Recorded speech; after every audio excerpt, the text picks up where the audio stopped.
Follow me guys for more content like this.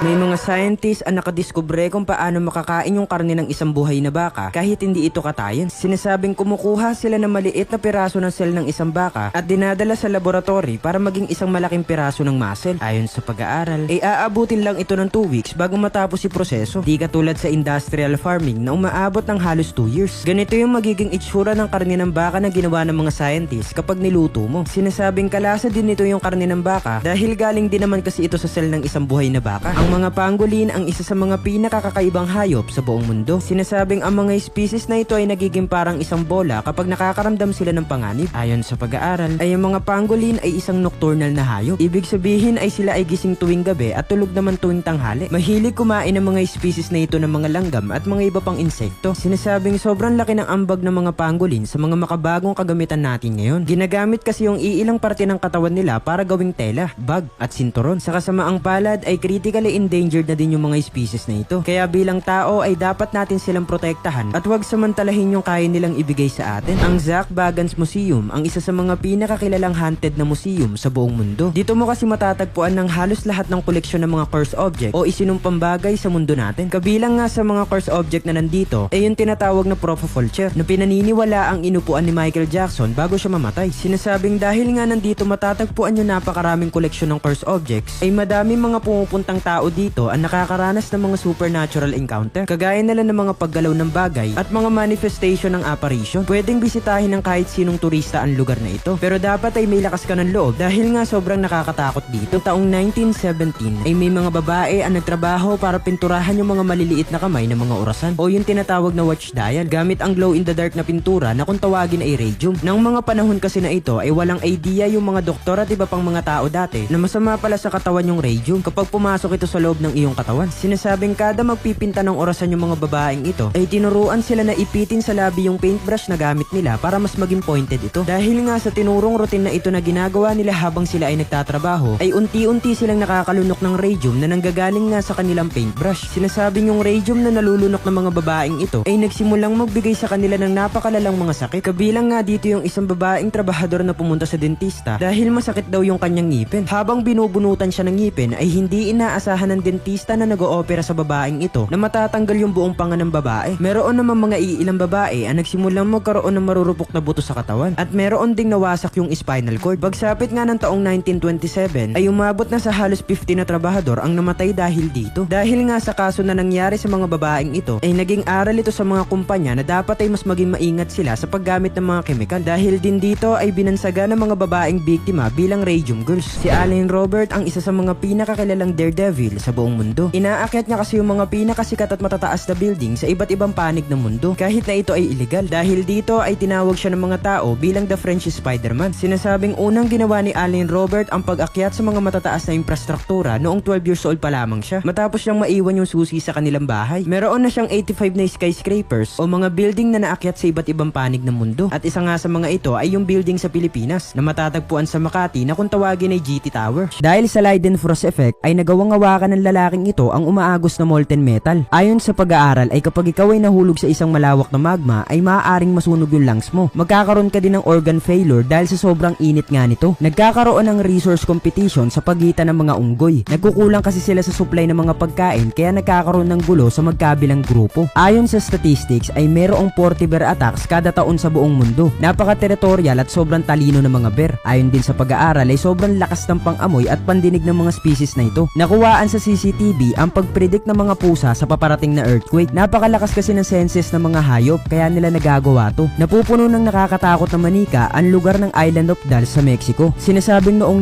1950 ay may batang babae ang nalunod sa lawa dito kaya nagsasabit ang mga tao ng manika para i-offer sa batang namatay. Kadalasan daw na may naririnig na pag-iyak ng bata dito at paggalaw ng mga manika. Marami nagsasabi na ang kwento ng Island of Dolls ay isang fictional story lamang. Pero ikaw, ano sa tingin mo? Follow me guys for more content like this.